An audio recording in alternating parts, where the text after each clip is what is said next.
இன்றைக்கி நம்ம வந்து ஆதியாகமம் 15 மற்றும் 16 அதிகாரத்தை பற்றி பார்க்கலாம்.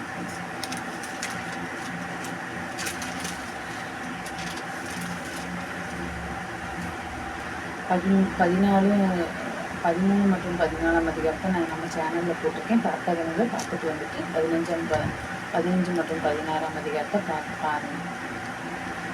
இந்த காரியங்கள் நடந்த பின்பு கர்த்தருடைய வார்த்தை ஆபிரகாமுக்கு தரிசனத்திலே உண்டாகி, அவர், ஆபிரகாமே, நீ பயப்படாதே, நான் உனக்கு கேடகமும் உனக்கு மகா பெரிய பலனுமாய் இருக்கிறேன் என்றார். அதற்கு ஆபிரகாம், கர்த்தராகிய ஆண்டவரே, அடியேனுக்கு என்ன தருவீர்? நான் பிள்ளை இல்லாமல் இருக்கிறேனே. தமஸ்கு ஊரானாகிய இந்த எலியேசர் என் வீட்டு விசாரணை கர்த்தனாய் இருக்கிறானே என்றார். பின்னும் ஆபிரகாம், தேவரீர் எனக்கு புத்திர சந்தானம் அருளவில்லை. இதோ என் வீட்டிலே பிறந்த பிள்ளை எனக்கு சுதந்திரவாளியாய் இருக்கிறான் என்றார். அப்பொழுது கர்த்தருடைய வார்த்தை அவனுக்கு உண்டாகி, இவன் உனக்கு சுதந்திரவாளி அல்ல, உன் கர்ப்ப பிறப்பாயிருப்பவனே உனக்கு சுதந்திரவாளியாய் இருப்பான் என்று சொல்லி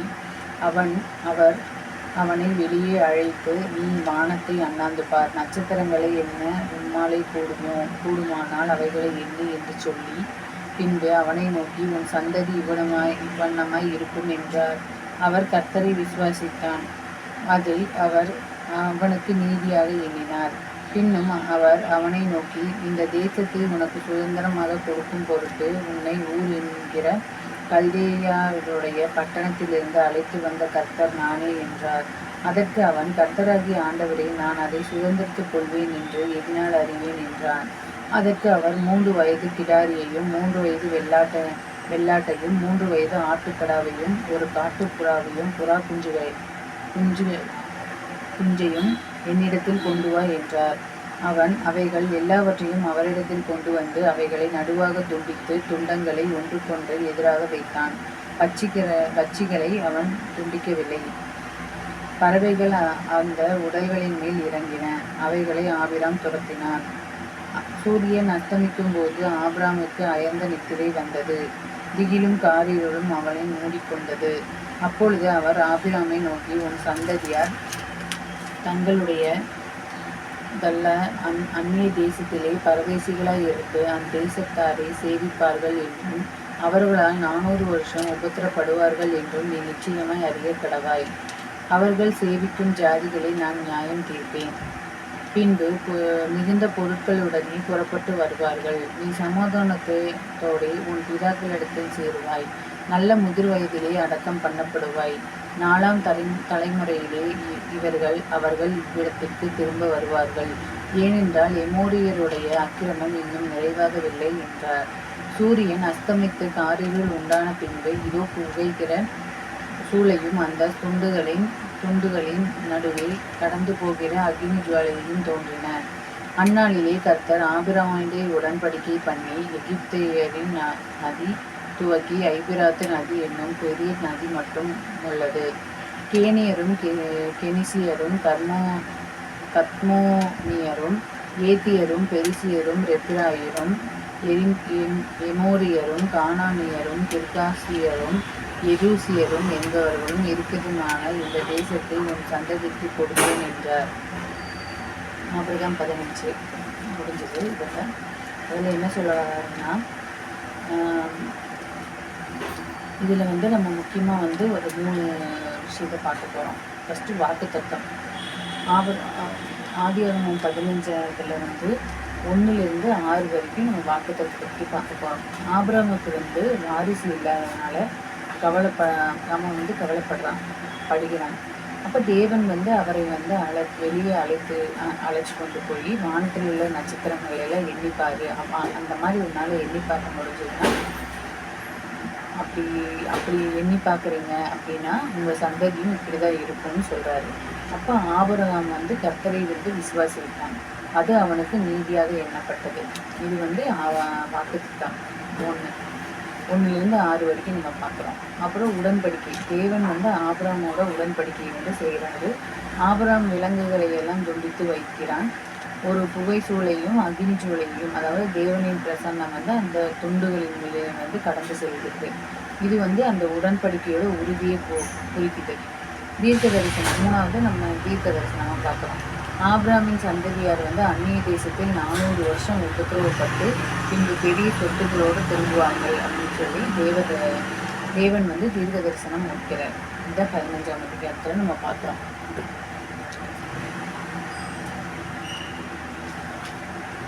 16ஆம் அதிகாரம். ஆபிரகாமுடைய மனைவியாகிய சாராய்க்கு பிள்ளை இல்லாதிருந்தது. எகிப்து தேசத்தாகிய ஆகார் எனும் பெயர் கொண்ட ஒரு அடிமை பெண் அவளுக்கு இருந்தாள். சாராய் ஆபிரகாமை நோக்கி, நான் பிள்ளை பெறாதபடிக்கு கர்த்தர் என் கர்ப்பத்தை அடைத்திருக்கிறார். என் அடிமை பெண்ணோடே சேரும். ஒருவேளை அவளால் என் வீடு கட்டப்படும் என்றார். சாராயின் வார்த்தைக்கு ஆபிரகாம் செவி கொடுத்தான். ஆபிரகாம் கானான் தேசத்தில் 10 வருஷம் குடியிருந்த போது ஆபிரகாமின் மனைவியாகிய சாராய் எகிப்து தேசத்தலான தன் அடிமை பெண்ணாகிய ஆகாரை அழைத்து அவளை தன் புருஷனாகிய ஆபிரகாமுக்கு மறுமனையாட்டியாக கொடுத்தாள். அவன் ஆகாரோடு சேர்ந்தபோது அவள் கர்ப்பம் தரித்திருந்தாள். அவள் தான் கர்ப்பவதியானதை கண்டபோது தன் நாச்சியாரை அற்பமாக எண்ணினார். அப்பொழுது சாராய் ஆபிரகாமை நோக்கி, எனக்கு நேரிட்ட அநியாயம் உம்மது மேல் சுமரும். என் அடிமை பெண்ணை உம்முடைய மடியிலே கொடுத்தேன்.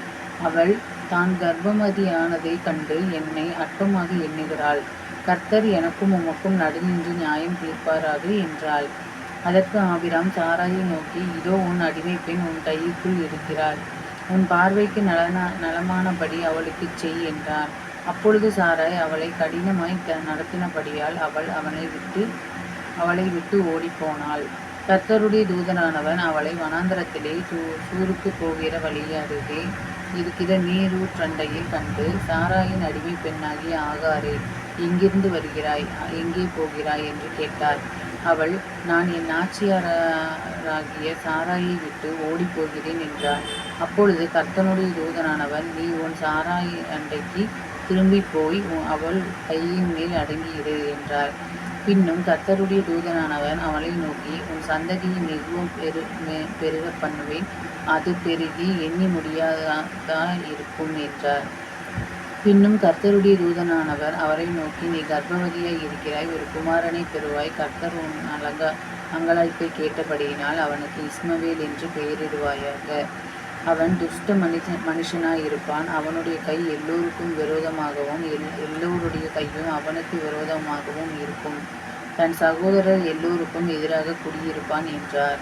அப்பொழுது அவள், என்னை காண்பவரை நானும் இவ்விடத்தில் கண்டேன் அல்லவா என்று சொல்லி தன்னோடே பேசின கர்த்தருக்கு, நீர் என்னை காண்கிற தேவன் என்று பெயரிட்டாள். ஆகையால் அந்த துறவு பெயர் லகாய் ரோயி எனப்பட்டது. அது காசேத்துக்கும் பாரேத்துக்கும் நடுவே இருக்கிறது. ஆகார் ஆபிரகாமுக்கு ஒரு குமாரனை பெற்றாள். ஆபிராம் ஆகார் பெற்ற தன் குமாரனுக்கு இஸ்மவேல் என்று பெயரிட்டான். ஆகார் ஆபிராமுக்கு இஸ்மவேலை பெற்றபோது ஆபிராம் 86 வயதாய் இருந்தான்.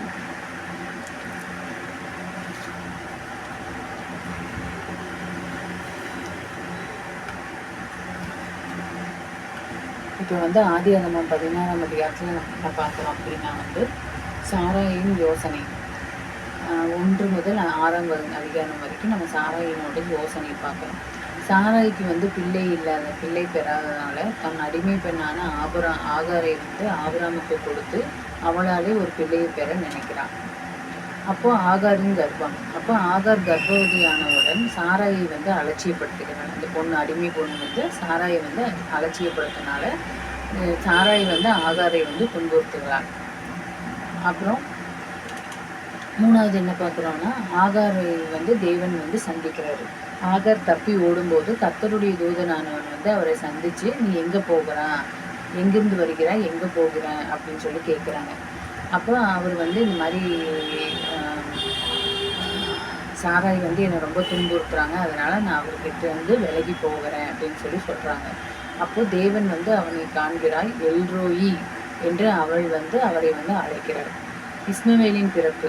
ஆகார் ஆபிராமுக்கு ஒரு குமாரனை பெற்று அவனுக்கு இஸ்மவேல்னு பெயரிடுவாய் அப்படின்னு சொல்லி சொல்கிறாரு. அவன் எல்லாத்துக்குமே பகையாளியாகவும் அவனுக்கும் எல்லாரும் பகையாளியாகவும் இருப்பார் அப்படின்னு சொல்கிறாங்க.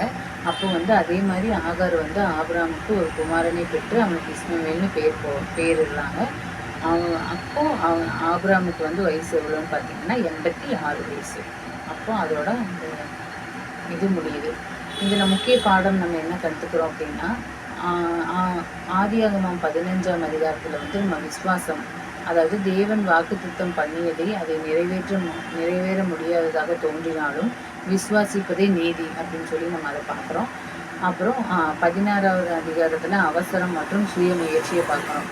தேவனுடைய வாக்குத்தத்தத்தை வந்து மனித முயற்சியால் நிறைவேற்ற நினைப்பது வந்து, அதாவது ஆகார் மூலம் குடும்பத்தில் பிரச்சனை வந்து அது வந்து உண்டாகுது.